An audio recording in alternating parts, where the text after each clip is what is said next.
할렐루야. 온라인 예배에 오신 여러분을 주님의 이름으로 환영합니다. 사랑하고 축복합니다. 영과 진리로 예배하실 때 하나님께 찬송 올려드리겠습니다.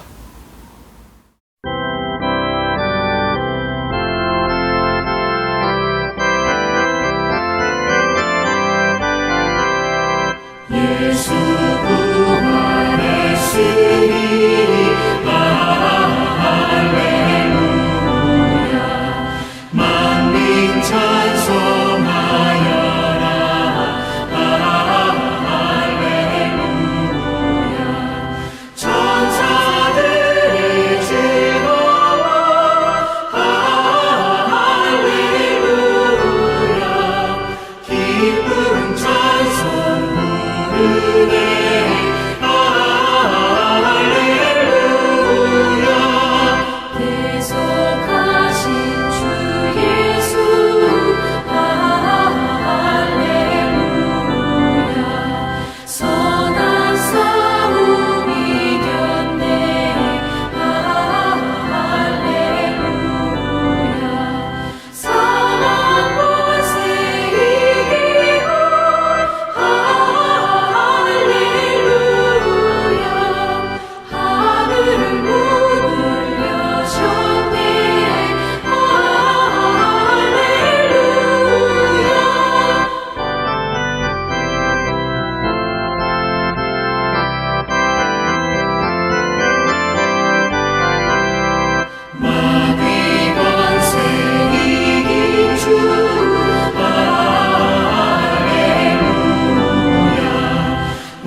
다 같이 기도하시겠습니다.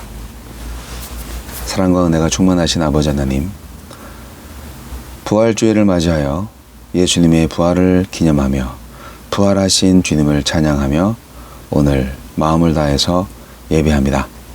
우리의 몸과 마음, 우리의 모든 하느님이 주신 은혜의 정점이 부활의 주님으로부터 시작된다는 것을 다시 한번 깨닫습니다. 부활이 아니라면 우리가 무엇을 소망으로 가지고 오늘의 고난을 견딜 수 있겠습니까? 주님, 주님의 부활을 믿습니다. 우리도 주님처럼 부활할 것을 믿습니다. 생명이시며 생명의 주관자 되신 하나님께서 믿는 자에게 부활의 소망을 주심을 감사합니다. 부활의 신앙으로 오늘도 승리하게 하옵소서. 우리가 사는 세상 속에 많은 죽음을 향한 어둠이 확장되고 있습니다. 그러나 죽음 권세를 가지고 있는 자들에게 부활과 빛의 소망으로 나아가게 하여 주시고 그들에게 예수님의 부활을 통해서 하나님의 영광을 드러낼 수 있는 믿음의 교회가 되게 하여 주옵소서. 예수님 이름으로 기도합니다. 아멘.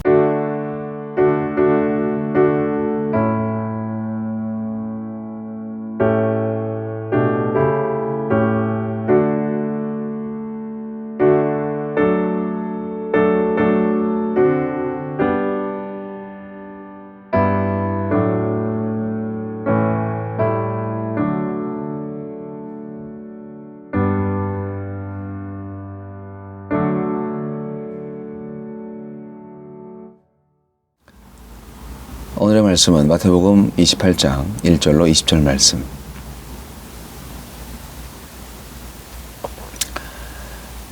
안식일이 다 지나고 안식 후 첫날이 되려는 새벽에 막달라 마리아와 다른 마리아가 무덤을 보려고 갔더니 큰 지진이 나며 주의 천사가 하늘로부터 내려와 돌을 굴려내고 그 위에 앉았는데 그 형상이 번개 같고 그 옷은 눈같이 희건을 지키던 자들이 그를 무서워하여 떨며 죽은 사람과 같이 되었더라. 천사가 여자들에게 말하여 이르되 너희는 무서워하지 말라. 십자가에 못 박히신 예수를 너희가 찾는 줄을 내가 아노라. 그가 여기 계시지 않고 그가 말씀하시던 대로 살아나셨느니라. 와서 그가 누우셨던 곳을 보라. 또 빨리 가서 그의 제자들에게 이르되 그가 죽은 자 가운데서 살아나셨고 너희보다 먼저 갈릴리로 가시나니 거기서 너희가 배우리라 하라. 보라, 내가 너희에게 일렀느니라 하거늘. 그 여자들이 무서움과 큰 기쁨으로 빨리 무덤을 떠나 제자들에게 알리려고 다름질할세 예수께서 그들을 만나 이르시되 평안하냐 하시거늘 여자들이 나아가 그 발을 붙잡고 경배하니 이에 예수께서 이르시되 무서워하지 말라. 가서 내 형제들에게 갈릴리로 가라 하라. 거기서 나를 보리라 하시니라. 여자들이 갈 때 경비병 중 몇이 성에 들어가 모든 된 일을 대제사장들에게 알리니 그들이 장로들과 함께 모여 의논하고 군인들에게 돈을 많이 주며 이르되 너희는 말하기를 그의 제자들이 밤에 와서 우리가 잘 때에 그를 도둑질하여 갔다 하라. 만일 이 말이 총독에게 들리면 우리가 권하여 너희로 근심하지 않게 하리라 하니 군인들이 돈을 받고 가르친 대로 하였으니 이 말이 오늘날까지 유대인 가운데 두루 퍼지니라. 11 제자가 갈릴리에 가서 예수께서 지시하신 산에 이르러 예수를 배웠고 경배하나 아직도 의심하는 사람이 있더라.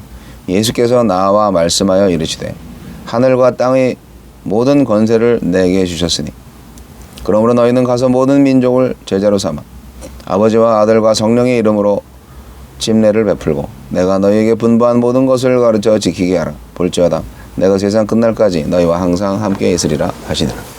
아멘.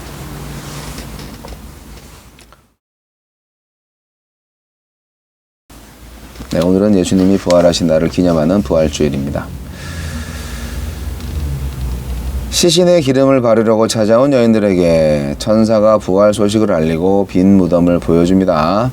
부활하신 예수님은 갈릴리에서 제자들을 만나서 사명을 주십니다. 약속대로 부활하신 예수님은 제자들을 갈릴리에서 기다리겠다고 하십니다.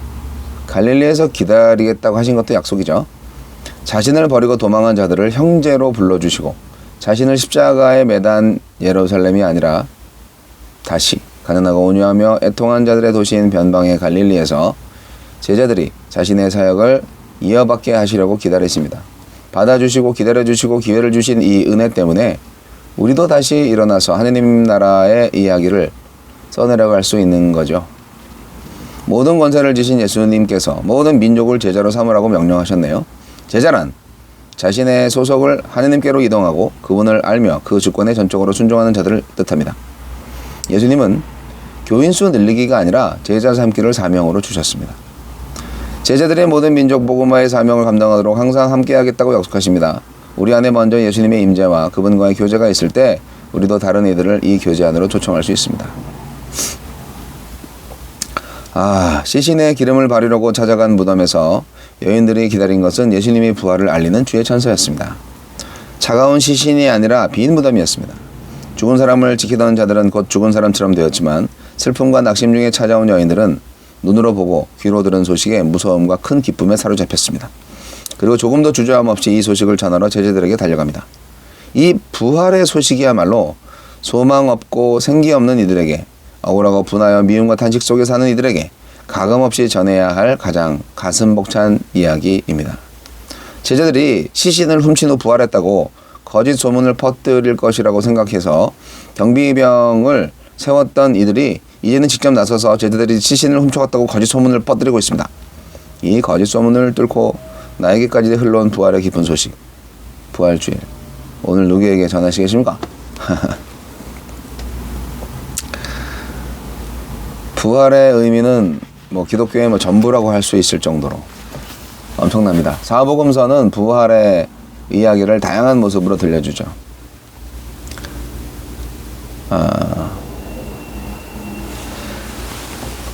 부활을 믿는 자가 몇 명이나 되겠습니까? 예수님의 부활을 믿는 사람, 교회를 다니는 사람 중에서도 예수님의 부활을 믿지 않는 사람들이 더러 있더군요. 예수님은 부활하셨습니다. 예수님의 무덤은 빈 무덤이었습니다. 부활의 주님은 약속대로 부활하셨고 또 약속대로 제자들을 갈릴리에서 기다리겠다고 하셨죠.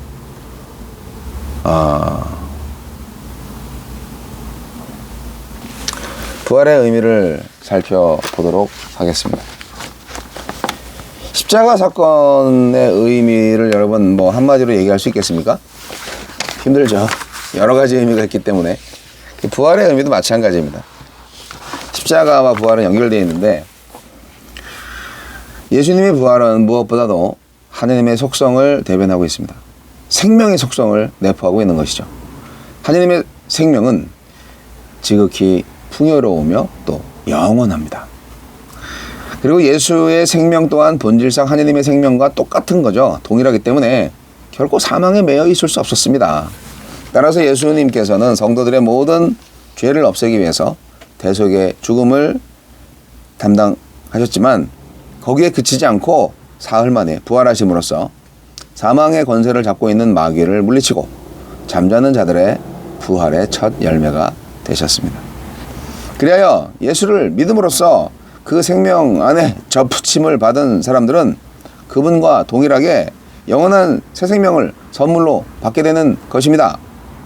첫사람 아담의 범죄함으로 말미암아서 사망이 세상에 들어왔듯이 이제 그리스도의 구속 사건으로 말미암아서 새 생명이 허락된 것입니다. 그러므로 부활의 새 생명은 타락 이전에 아담에게 허락되었던 생명과는 좋게 비교할 수 없는 영광스러운 새 생명이라 할 수 있겠습니다. 뿐만 아니라 예수님의 부활은 만물을 새롭게 하는 새 창조의 시작을 알리는 신호입니다. 그리스도께서 다시 오시는 날, 삼라만상이 새롭게 창조될 그날을 이 만물이 탄식하며 고대하고 있는 것입니다. 그리고 이 부활에 대한 소망은 어떤 역경 가운데에서도 우리 성도님들이 굴복하지 않고 때에 따라서는 온갖 희생까지도 감수하면서 하느님의 뜻을 쫓게 만드는 위대한 능력이요 원인이 되기도 합니다. 사도 바울은 그리스도의 십자가와 부활을 증거하기 위해서 자신의 모든 인생을 걸었습니다. 만일 부활이 없다면 사도 바울은 실로 엄청난 거짓말장애일 뿐만 아니라 세상에서 가장 비참한 사람이 되었을 겁니다. 라고 본인이 고백하기도 했죠. 고린도전서 15장 17절로 19절에서.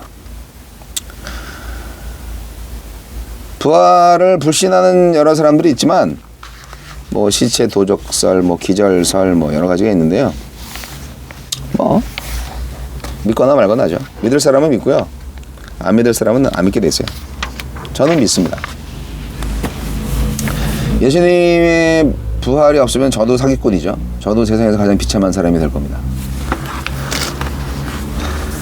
저도 예수님처럼 죽음 후에 부활할 줄 믿습니다. 네, 그 소망으로 사는 거죠. 목사로서, 신앙인으로서. 예수님은 부활하신 다음에 제자들한테 새 생명의 정말 큰 신호탄을 주시면서 또 새 사명을 맡기셨습니다. 이게 아주 유명한 그 예수 그리스도의 Great Mission, 대사명, 지상명령이죠. 부활하신 예수님이 승천하시기에 앞서서 그의 제자들한테 주신 말씀, The Great Commission, 뭐 이렇게 말할 수 있는 지상 대명, 대사명. 이것은 곧 하느님의 기쁘신 뜻을 쫓아서 함께 부르심을 받은 우리에게 주시는 명령이기도 합니다. 오늘날 우리에게 주시는 명령이기도 합니다. 여기서 우리는 그리스도와 함께 십자가를 지고 그분의 뒤를 따라야 할 성도들에게 맡겨진 사명이 무엇인지 분명히 깨닫게 됩니다. 예수님이 주신 명령을 조금 분석해 보면은 네 가지로 구분할 수 있는데요. 가라, 제자 삼으라, 침례를 주라, 가르치라, 이 네 가지죠. 이 4대 명령을 조금씩 설명을 해드리자면, 가라, 이 사명은 성도들이 사회생활을 함에 있어서 능동적이고 적극적인 자세를 취하라는 명령입니다.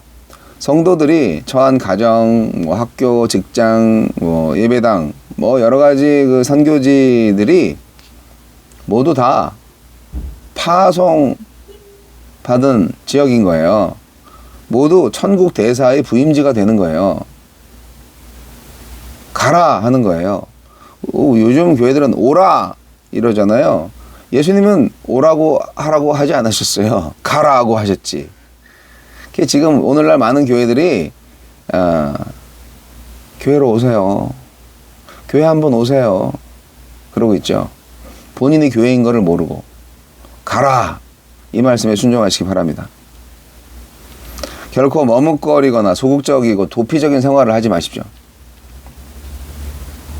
성도 여러분, 예수님의 가라 이 대사명에 순종하시기 바랍니다. 두 번째로 제자를 삼으라. Make disciples. 예수님의 지상명령 중에 가장 궁극적인 내용이죠. 이게 가장 핵심입니다. 복음을 전해서 죽어가는 영혼을 살리라는 명령이죠. 이 말씀을 전하는 사람은요, 말씀을 받아들인 사람한테는 영적 부모고요, 스승이 됩니다. 전도의 대상은 모든 족속이죠. 모든 인종, 모든 민족, 모든 계층의 사람들이죠. 각자 처한 생활의 일터에서 말과 행동과 인격과 삶을 통해서 복음을 전하고 제자를 삼는 것이 교회의 사명입니다. 그리스도인의 사명입니다. 그리고 세 번째로 침례를 주라. 세례를 주라 하는 말도 똑같은 말인데 baptize. 외형적인 면에서 교회의 회원이 되게 하라는 뜻일 수도 있는데 이것은 성스러운 의식입니다. 예수를 믿는 자는 주님께서 피로 세우신 공동체의 교회에 소속돼서 여러 가지 교육도 받고 멤버십을 가지고 직분도 받고 그런 걸 하죠. 근데 이제 이 침례라는 것도 하나의 의식이잖아요. 믿음으로도 구원을 받지만 침례는 순종의 표시예요. 그래서 침례를 받음으로써 세례를 받음으로써 진정 내가 하나님의 아들로 하나님의 자녀로 거듭났다. 이것을 공식적으로 알리는 거죠. 우리가 결혼 신고를 하면 정식으로 법적으로 부부가 되잖아요. 그럼 결혼 신고만 하면 되지 왜 결혼식을 올려요? 그렇게 많은 사람들 오라고 그러고 경비도 많이 드는데 사실상 결혼 신고보다 결혼식이 더 중요합니다. 결혼 신고는 행정 절차일 뿐이죠. 침례식도 마찬가지입니다. 침례식도 내가 하나님의 자녀로 믿음으로 고백하고 주를 구주로 영접했다. 예수와 함께 죽었다가 살아났다. 이것을 믿고 기념하는 예식입니다. 그래서 침례를 주는 것을 지상명령의 세 번째로 예수님 말씀하셨습니다. 그리고 이제 마지막으로 가르치라고 사명을 주신 건데 그 침례를 주는 것이 어떻게 보면 입교 의식이라고도 할 수 있죠. 사실 교회에서 공예배 가운데에서 성만찬 할 때 침례 받은 사람만 먹잖아요. 마시고. 어떻게 보면은 침례는 외적인 의식인데요. 가르치라는 이 명령은 내면적인 신앙 목표를 제시하고 있습니다. 그러니까 복음을 듣고 교회 멤버가 된 초신자는요, 구원받은 데서 그치지 말고 그리스도의 장성한 분량에까지 자라가야 되는 거죠. 신앙 인격이 성숙해야만 합니다. 이 신앙 인격의 성숙이 주님이 분부하신 모든 것입니다. 그러니까 말씀을 배우고 지킴으로써, 즉 주의 말씀을 생활에 적용하고 실천함으로써 이루어지는 것이죠. 이러한 지상 명령의 4대 강령은 성도들의 생활에 있어서 실제적인 기준을 제시하는 매우 중요한 원리입니다. 이러한 원리가 보다 강력하게 실천될 때 이 시대 교회들이 깨어나서 살아있는 교회가 될 것입니다. 이러한 사명을 잘 감당하기 위해서 무엇보다 더 중요한 점은요, 우리가 먼저 자신이 영적으로 철저히 무장되어 있어야 한다는 건데요. 그 최선의 영적 무기가 뭡니까? 하느님을 경외하고 그분과 대화, 즉 기도하는 것입니다. 말씀과 기도, 예배입니다. 하나님의 말씀을 묵상함으로써 항상 그분의 선하신 뜻을 분별하는 것이 정말 필요하고요. 그렇게 될 때 우리가 하나님께서 내게 부어주시는 큰 능력, 성령의 능력을 체험할 수 있게 될 것입니다. 실제로 우리가 예수님의 제자가 됐잖아요. 예수님의 제자된 우리는 예루살렘과 온 유대와 사마리아와 땅끝까지 이르러 모든 족속으로 제자를 삼아라, 전하라, 이렇게 말씀하셨던 예수님의 지상명령, 선교 활동을 감당해야 할 존재들인 줄 믿습니다. 여러분, 죽음보다 생명이 더 강하답니다. 증오보다 사랑이 더 강합니다. 불의보다 정의가 더 강합니다.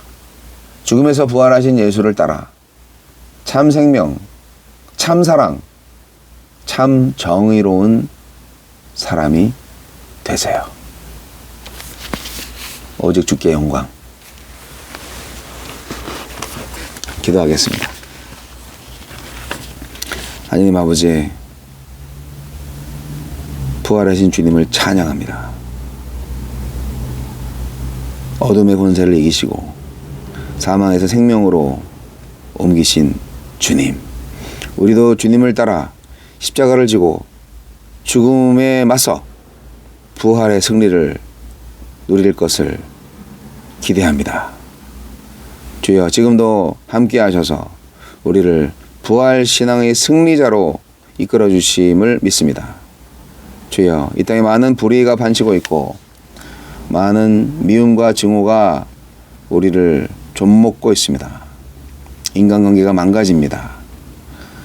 다툼과 싸움이 일어납니다. 욕심이 너무너무 많아서 사람들끼리 하나가 되지 못합니다. 주여, 어쨌거나 인생은 한 번 왔다가 한 번 가는 것인데 부활하신 예수님을 통해서 참 인생, 참 인생의 미래를 다시 한번 꿈꾸게 하여 주옵소서. 이 땅의 교회를 살리소서. 지금은 우리 주 예수 그리스도의 은혜와 하느님 아버지의 극진하신 사랑과 성령님의 감화, 감동, 교통, 역사하심이 이 온라인 예배에 참여하는 모든 성도들 부활신앙을 통해 세상에서 힘들고 어려운 상황 가운데서 끝까지 버티고 결국 부활의 승리를 맛보기를 간절히 원하는 참 믿음의 성도들 머리 위에 이제부터 영원까지 함께 하시기를 우리 구주 예수 그리스도 이름으로 간절히 축원하옵나이다. 아멘.